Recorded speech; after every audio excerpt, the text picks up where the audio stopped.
Hi, Chris Long here from Lakeview Cottage Kids. And have you ever wondered how you could make a cord that you could pull through on a neckline or on a sleeve or around a purse or some type of opening that you wanted to have a cool looking, very neat cord that's pretty sturdy? Well, that's called an I-cord. And in order to do it in crochet, it's not hard at all. So I want to show you how to do that. And we use it for a number of things, but I'll also be showing you how to use it to make a stem for our little crochet pumpkins. Now, in order to do this, I'm using number 4 weight yarn and a G hook, but you could experiment with whatever size yarns and hooks you want to use. But you want to start by making your slip knot, putting that on your hook, and then you want to chain 3. Now what you do is you insert into the second chain from the hook, yarn over and pull up the loop, insert into the first chain that you made, yarn over, pull up a loop. So you end up having 3 loops on your hook. Now the tricky part is you grab with your thumb and middle finger, take those 2 loops off of the hook, and now yarn over and pull through, and now yarn over and pull through the first loop that you took off, yarn, pull through, and then you go through the last loop, yarn over and pull through until you have 3 loops on your hook. Now you repeat. Take those 2 loops off the hook, yarn over, pull through, insert into the loop, yarn over, pull through, insert into the last loop, yarn over, pull through. Now, we repeat again, and this is the whole thing for doing an I-cord to the length that you want.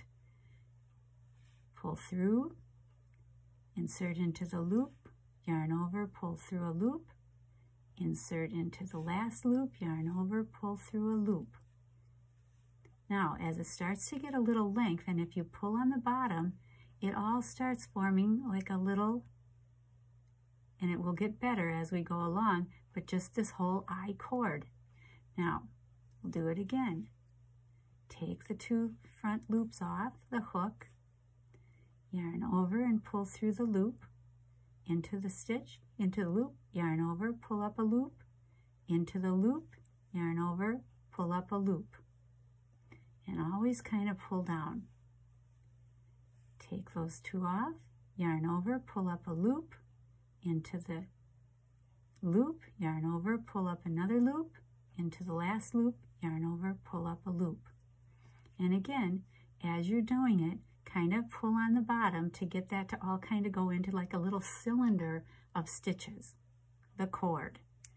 Again, take off the 2 loops, yarn over, pull up a loop, into the loop, yarn over, pull up another loop, into the last loop, yarn over, pull up a loop.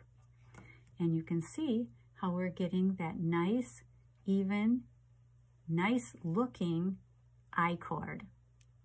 Again, yarn over, pull up a loop, yarn over, pull up a loop, yarn over, pull up a loop. Take off the 2 loops, yarn over, pull up a loop, in, yarn over, pull up a loop, into the last loop, yarn over, pull up a loop. That's how you make an I-cord, and as you look at it, you can't even hardly tell at all where the break in the looping was. So it works out very well, and you can make these as long as you want if you want to use them for drawstrings on a purse or on a anything where you want to gather things together. We're going to use it to make our stem on our pumpkin.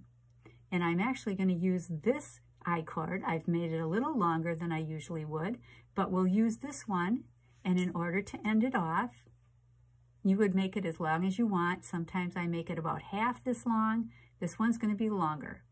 And at the end, To finish it off, you just yarn over and pull through all 3 loops and then do another chain. And then cut off having maybe 10 inches or so of your yarn and pull that through to fasten it off. Okay, so there you have your I-cord, and we're ready to attach this to our pumpkin. Now, I'm going to use the part that was the beginning of our I-cord as the top of the stem. And I'm just going to leave that for a moment. And the bottom that's going to be sewn to the pumpkin, I'm going to do as the last part where we ended off our I-cord. So I'm going to put that yarn through my yarn needle, bring my little pumpkin over, and now what I want to do is I'm just going to go into one of the ribs right toward the center of my pumpkin and pull that tight. And then I'm going to come around, I'm going to catch some more of my I-cord, go into one of the ribs at the very bottom toward the center, pull that tight, then catch another couple of stitches on my I-cord, go into another bottom of a rib, like so. You can see I'm getting that whole bottom attached. Get a couple more stitches off of the I-cord into my ribbing, and another couple of stitches and into my ribbing.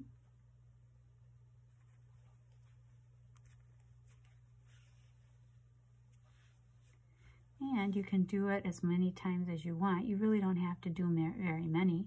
I'm just going to come and overlap a little bit on the first one, but there you can see where we have the whole thing is now attached to the top of our little pumpkin. And what I'm going to do is go down and up, make a knot,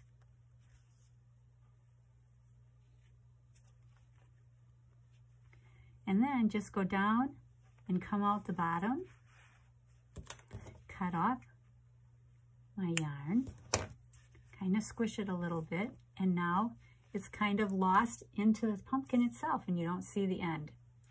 Now we have a little bit more. Could actually want it, if you wanted to leave something like that, looking like the little tendrils of the pumpkin stem, you could, but in order to finish this off so that you don't have any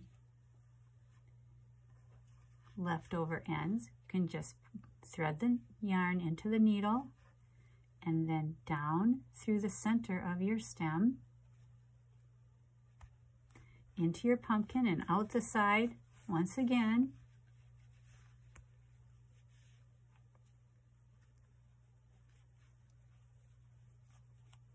And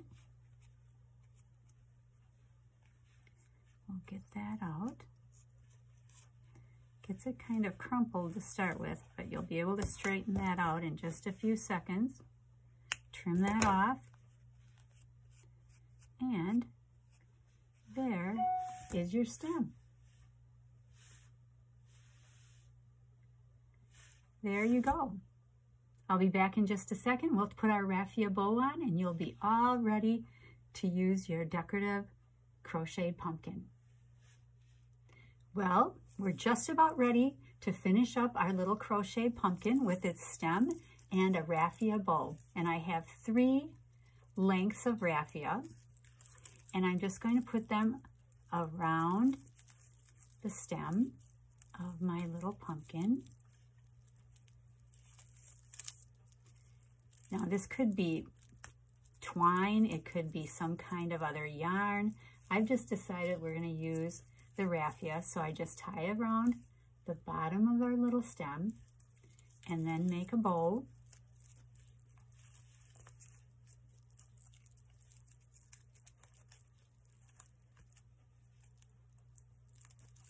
and pull that snug.